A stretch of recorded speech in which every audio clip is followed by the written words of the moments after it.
Creator block. I know some of you folks know what I'm talking about. That feeling of not knowing what to do next and you just feel a lack of motivation. There's also that feeling of getting ideas but not knowing how to execute them. Or when you know how to execute the idea but you just lack the necessary funds to do it. Since I started this channel a few months ago, I always plan ahead. What game should I play next? What do I have to say about it? But this time, I got nothing.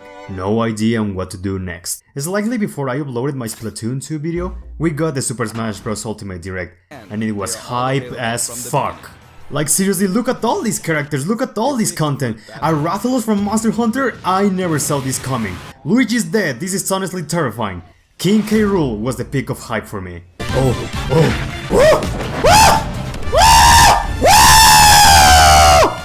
But I also got really excited when I saw the inclusion of Simon and Richter Belmont, the legendary vampire hunters from the Castlevania series. I have to admit, I am not a hardcore Castlevania fan. Before this trailer, I had already played Dracula's Curse. For Simon himself, I had experience with the first Castlevania on the NES and Super Castlevania 4 on the Super Nintendo. As for Richter himself, he comes from Rondo of Blood, a game that has been under my radar for some time, so... with all of this Castlevania hype on my current creator blog, I thought it would be the perfect time to give it a shot. Rondo of Blood has a complicated story behind it, but let me explain. The game was originally a Japan exclusive game for a console called the PC Engine, known in America as the TurboGrafx 16. 2 years later, the rest of the world will sort of get a taste of the game with Castlevania Dracula X for the Super Nintendo.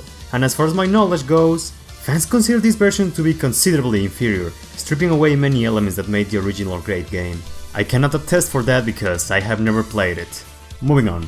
Rondo of Blood will finally see the light of the day outside of Japan with Castlevania The Dracula X Chronicles, a remake available on the PSP. On the inside, this version had the original Rondo of Blood with English text and voices, allowing fans to experience the real deal.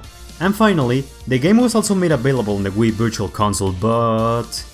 you know what happened to that. While the previous story might have been a little bit confusing, that doesn't apply to the game's main story. All you have to know is that in the year 1792, Count Dracula was resurrected by a dark priest known as Shaft. The protagonist of this game is Richter Belmont, a man with a strong sense of justice, descendant of Simon Belmont, and wielder of the legendary whip, the Vampire Killer. Since Dracula very well knows destiny will put a Belmont in his way, he proceeds to attack a village and kidnaps 4 maidens, one of them being Annette, who happens to be Richter's girlfriend. With no more time to waste, Richter sets out on a quest to put a stop to Dracula's plans and rescue the maidens. The game's story is told throughout cutscenes, and... damn. Okay, first of all, there's not too many of them, and I'm not gonna give too much shit to the animation, if I can even call this animation in the first place. But I can't take a single cutscene seriously because I'm too busy mesmerized by the incredibly bad voice syncing. I know they were using the original Japanese cutscenes without editing, but it just comes off as laughable. Annette!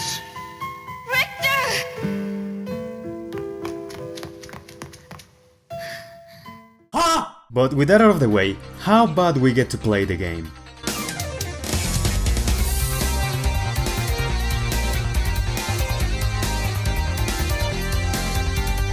Rondo of Blood is a 2D platformer. As a player, your duty is to guide Richter to the end of the stage while fighting a bunch of monsters through the way and the boss at the end of the road.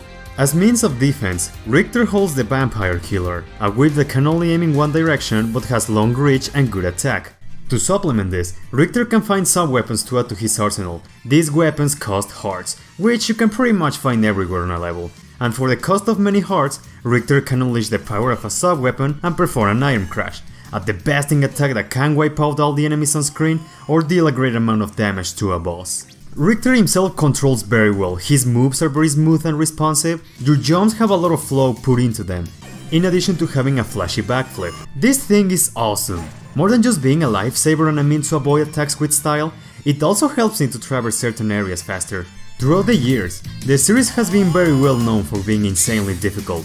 And I agree, but Rondo of Blood is way more forgiving in its challenge and structure. In my opinion, the learning curve was very good. The levels were getting more intense for sure, but at the same time, I was getting better at the game, so that only made the challenge more exhilarating. If I died, I learned from my mistake and I tried again. That being said, Rondo of Blood is still a challenging game, make no mistake of that. The obstacles you will come across require you to have your skills prepared at all times. Even with all the good stuff I just mentioned, the game is not absent of those bullshit moments from the previous entries. The goddamn knockback is also here, and rest assured, you will lose a number of lives because of that. Another issue I have with the game are the invincibility frames. The save time you get after getting hit by an enemy is bare bones. It doesn't last that long, which causes me to instantly get hit without a chance to move. I recall a number of times in which a small mistake caused me to get juggled around and pathetically die. Even so, the grade of difficulty doesn't compare in the slightest to the likes of the previous games. The frustrating moments are kept to a minimum, and the only trial and error you might witness will be to learn boss patterns. I believe that the level design is a big contributor to the enjoyability of this game. Each area is very unique on its own, sporting different settings and a grand variety of enemies to keep your attention. The levels are built around what Richter can do, and at no point did I ever feel I was asked to do the impossible.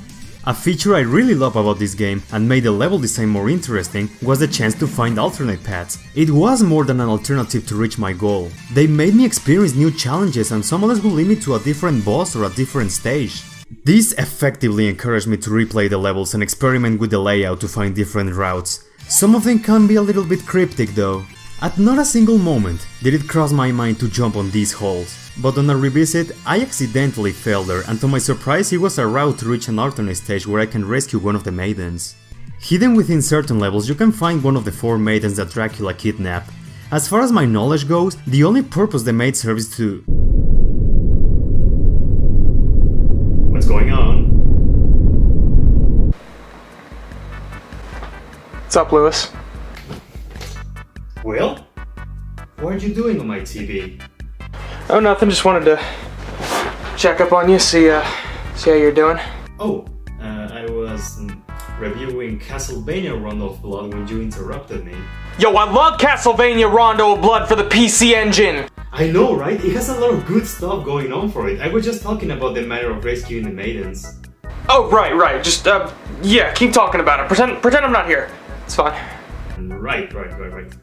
So, as I was saying, as far as my knowledge goes, the only purpose the maid serves is to give you a more complete ending, so there's not really that much incentive to go Wait, I'm sorry, what? Have you tried playing as Maria Renard? Maria Renard? Wait, you mean the little girl that you rescued in stage 2? She's playable? You seriously never noticed, Lewis? What the shit? I'm not a very clever man, Will. But... why will I want to play as a little girl? I mean, look at Richter, he's the embodiment of manliness and can do some sick flips. Look, just trust me, dude. Just play as Maria.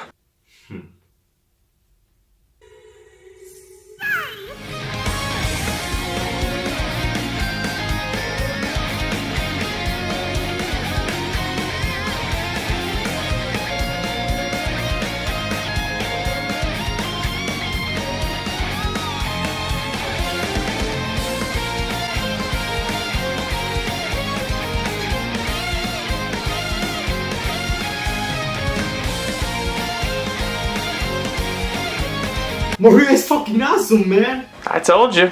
That was so unexpected, I mean, look at her! She's way faster than Richter, both in foot and combat, she can double jump, she has 2 slide maneuvers, and she uses cats and dragons to obliterate her enemies. This little girl is insane. Does she have any weaknesses? Yeah, she does. She's pretty much a glass cannon, which means she dies very, very fast. I guess that's fair compared to all the stuff she can do. I never saw that coming though. See? Sometimes you shouldn't judge a book by its cover. Right, Will, that's cool and all, but could you please get off my TV? My bed is in front of there, so how can I go to sleep knowing you can manifest there at any time? You're right, Lewis. I don't want to give a bad impression, so, this is goodbye.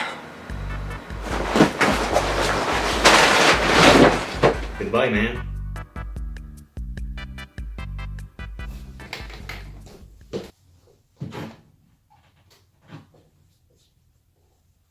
So yeah, with the inclusion of Maria and the alternate pathways, Rondo of Blood has a surprising amount of replayability. But that's not all. This game still looks pretty damn good. The graphics are great, backgrounds are very detailed, and the enemies stand out. And while it has a very colorful palette, it manages to deliver an atmosphere that fits perfectly with the Transylvania feel of the game, which is complemented even better with the game's incredible soundtrack. It's a mystery to absolutely nobody, but Castlevania has always been very well known for its incredible music, which is why they decided to include 34 tracks in Super Smash Bros. Ultimate. They really wanted to make it clear. And Rondo of Blood is no exception. From the catchy remix staple songs in the series to the new tracks added to this game, there was not a single track in this game I disliked, or a track that didn't immerse me.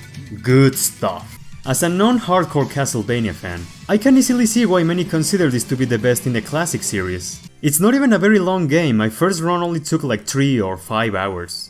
But, thanks to its great level design with multiple pathways along with 2 different characters, there's enough reason to visit it again. It has fluid and responsive controls, the sound effects are satisfying, it has a soundtrack I can listen for hours, a pleasant presentation, and it's just tons of fun to play. I can easily recommend this to newcomers that might be turned off by the series' infamous difficulty. I love games that truly challenge my skills without feeling bullshit, and this game hit that spot perfectly.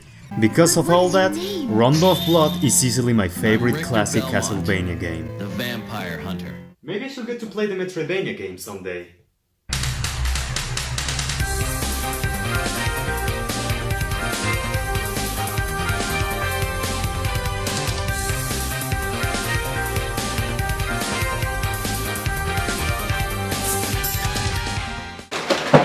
Oh, shit.